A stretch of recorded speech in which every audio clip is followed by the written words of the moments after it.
Boa noite, muito boa noite, Daniel Brownie falando mais um vídeo aqui do canal Brownie Fogo, pessoal, absolutamente tudo sobre Botafogo de Futebol e Regatas.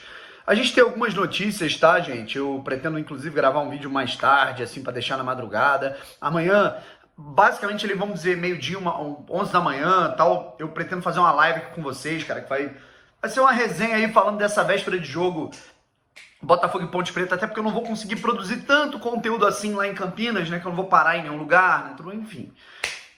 Mas prometo que eu vou dar uma moral pra vocês no rolê por lá. Seguinte, eu quero falar aqui sobre algumas situações, só pincelando algumas notícias, cara, que são importantes. A gente vai fazer vídeos específicos sobre isso, óbvio, né, cara? Tem a situação do Marco Antônio, né?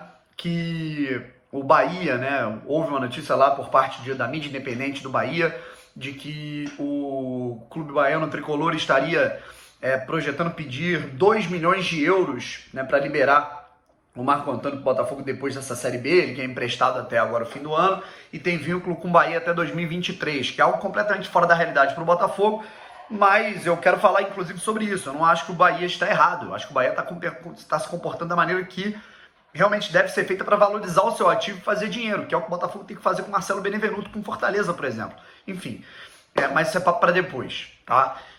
Eu acho que por esse valor não tem como, o Botafogo não tem dinheiro, não tem grana para investir, né, nesse momento no jogador, e aí é questão de conversar, né, cara? Eu acho que o Bahia fez um pouco disso ali para valorizar o atleta, jogar o valor lá pro alto, talvez colocar o cara na vitrine, aí vem um time, sei lá, um time com mais dinheiro que o Botafogo, opa, esse Marco Antônio aí do Bahia, cara, tá no Botafogo, aí vai e tenta fazer uma proposta. Eu acho que tem muito disso, tem essas jogatinas, assim, no mundo do futebol, que não tem nada de errado, né, cara? Enfim, acho que o Bahia tá correto da maneira que tá agindo.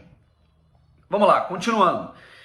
Tem a situação, por exemplo, do Botafogo olhando pro Oyama e pro Barreto para tentar renovar o contrato. Luiz Henrique e Cezinha são dois caras que o Botafogo não priorizaria, né, uma renovação contratual. Outras duas notícias, antes da gente falar do principal aqui do tema, né, no assunto, é sobre mando de campo. Primeiro, data, tá? Libertadores, vai ter final da Libertadores Flamengo e Palmeiras dia 27. Portanto, por logística, questão de segurança, principalmente até a cidade do Rio de Janeiro, né, porque o Botafogo tem uma grande condição de ser campeão brasileiro da Série B, né, cara? Embora o Curitiba tenha que ser respeitado, o Botafogo pode ser campeão. E aí a gente pode ter vamos dizer, duas aglomerações na cidade. A do Flamengo, na Libertadores, tomara que não aconteça, e a do Botafogo na Série B. Então, as partidas, todos os jogos, né, do Campeonato Brasileiro Série B, eles não serão disputados mais no dia 27, mas sim no dia 28, no domingo às 4 da tarde, um dia depois da final da Libertadores entre Flamengo e Palmeiras, tá? Bom, continuando. A gente vai falando aqui um pouco sobre... tem a situação do jogo, poderia ter ido para Brasília, né, cara? O jogo entre Botafogo e Brasil de Pelotas, né, cara? Que esse jogo poderia ter acontecido em Brasília, porque o Brasil de Pelotas quis vender o mando de campo, né, cara? Mas não vai acontecer. Uma pena pros torcedores lá de Brasília, mas é a justiça, é o equilíbrio aí do campeonato, né, rapaziada? Então o jogo vai acontecer em Pelotas mesmo. Vamos lá.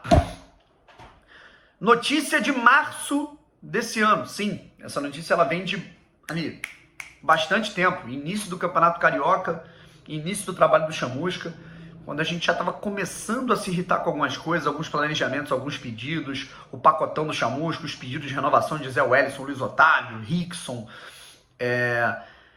A gente viu, assim, foi tanta loucura que aconteceu naquele período, o trabalho horroroso do Chamusca, as contratações, os jogadores que ficavam, a eliminação, né, do Botafogo na Copa do Brasil. Então foi tanta coisa horrorosa que aconteceu, que isso daí acabou passando batido, né, cara? E realmente essa notícia vem de março, né? O Gilvan, zagueiro do Botafogo, tem uma cláusula de renovação automática em caso de acesso para a primeira divisão, né? Foi acordado no momento que ele foi contratado lá em fevereiro, que se o Botafogo subisse para a Série A, ele renovaria com o Botafogo. Pô, Brownie, quanto tempo? Não sei. Eu não sei se é até o fim do ano, se é até o fim de 2022 ou se é até o meio, tá? Fato é que ele continua, ele vira a temporada jogador do Botafogo, faz pré-temporada, joga o estadual, esse tipo de coisa. Não sei se vai até o fim do ano. Eu acho que sim. Eu acho que vai até o fim de 2022. Pô, Bruno, pelo amor de Deus, cara, então o Botafogo ele decidiu renovar com o Gilvan agora? Não foi isso. Vamos contextualizar a situação. Lá atrás, o Botafogo acordou que se subisse para a Série A, o Gilvan renovaria. Não foi uma parada que agora o Freeland falou: Gilvan, gostei muito do seu futebol, vamos renovar. Não foi isso, tá? Eu acho que em questão de corte de gastos, em questão daquilo que o Botafogo vai gastar e vai ter de orçamento para montar a equipe em 2022, se não fosse essa cláusula, eu me espantaria se o Botafogo mantivesse o Gilvan, tá? Mas agora, uma questão que é muito importante é a seguinte: explica, né? Isso daí explica, mas não justifica, né? Pô, então tá certo o que o Botafogo fez? Não, eu acho que não. Eu acho que é uma explicação, mas não uma justificativa, dada a limitação financeira que o Botafogo tem para orçar 2022, e aí é mais um dinheiro que o Botafogo vai gastar mensalmente com um atleta que, não sei, né, cara, talvez tenha aumento, né, cara, toda renovação, quando você atinge uma meta, você tem aumento, né, cara, então são as velhas cláusulas, né, as cláusulas contratuais, né, cara, os gatilhos contratuais que eu tanto venho criticando há muito tempo. Critiquei no vídeo do Daniel Borges, né? Muita gente foi contra, falando: não, você está exagerando, Daniel Borges é um cara útil. Eu discordei totalmente do valor gasto nele, né? Mas é aquilo, foi o que eu chamei a atenção naquele vídeo. Até que ponto isso não é um sinal pra gente que vem mais renovação por aí, vem mais gatilho contratual por aí? Daniel Borges, pelo momento, foi um jogador útil, então, passou batido. Eu fiquei um pouco chateado, mas, vamos dizer, passou batido. Gilvan já irritou. A galera já não tá gostando.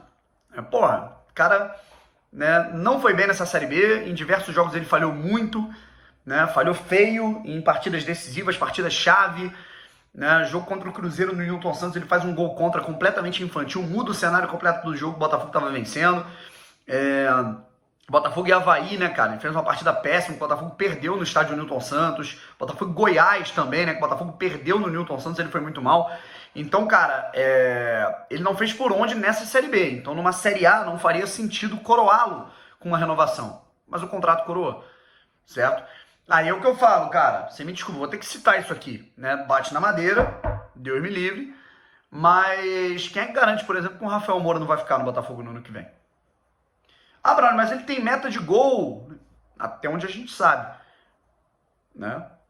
Será que não é uma meta também de número de jogos que ele entrou em campo? Então, enfim, tem algumas situações que a gente realmente precisa olhar com cuidado, correto? Para não gastar dinheiro à toa em 2022. É óbvio, né, cara, que a montagem, assim, eu falar daqui da minha cadeira, né, do meu cenário é muito bonito, é muito fácil, né, eu falar daqui, né, quando você tem que negociar com empresários e com um atleta, que a condição para você ter um reforço, ela é essa ou não é. Mas eu acho que no caso do Gilvan, cara, se a gente estivesse falando aí, sei lá, cara, até do Felipe Ferreira, né, que eu acho que foi um jogador muito insuficiente, mas era um cara que o Botafogo apostava que pudesse fazer uma boa Série B, né, o Diego Gonçalves, né, sei lá, porra, ó, cara, o cara se subir, ele fica, beleza, né, mas o Gilvan, né, cara, que é um zagueiro velho, com todo respeito, né, cara, mais velho, um cara que chegou a ser reserva do Atlético Goianiense, já não tá na sua plenitude física, então, cara, assim, nem física, né, cara, mas um cara que você não precisa submeter a isso, até porque não tem concorrência por ele, né, e aí eu acho que era o seguinte: se lá atrás fosse, né, imposto pelo empresário, ó, cara, se subir, tem que renovar, eu ia falar: não, cara, vamos fazer o seguinte, se subir, tem que renovar, mas ele tem que jogar tantos jogos, e aí a renovação dele vai só até o meio do ano, pra ser até o fim do ano ele vai ter que atingir uma meta tal, tá ligado? Então eu acho que pro caso do Gilvan poderia ter sido feito isso, né? Até porque é um cara que ele vinha muito mais assim pela liderança, né, e pela experiência do que propriamente pela técnica. É um zagueiro meio robusto e tudo mais, então é importante você ter até no elenco, mas com essas condições, acho que houve um erro, certo? E eu espero que a gente descubra, não é nem que a gente não descubra, mas que a gente descubra que não tem erros, muitos erros a mais, correto? Porque o orçamento do Botafogo vai ser curto para essa temporada que vem, na busca por reforços, né, por jogadores. E na boa, rapaziada, eu não quero ver o Botafogo jogando dinheiro no lixo, precisando montar um time competitivo para se manter na Série A com um orçamento curto, dadas as dívidas do Botafogo e toda a situação de dificuldade. Correto? Então, é isso. Vamos ficar atento. O Botafogo não tem margem de erro para 2022. Em 2022, em termos de planejamento, rapaziada, já começou. Valeu? Fui.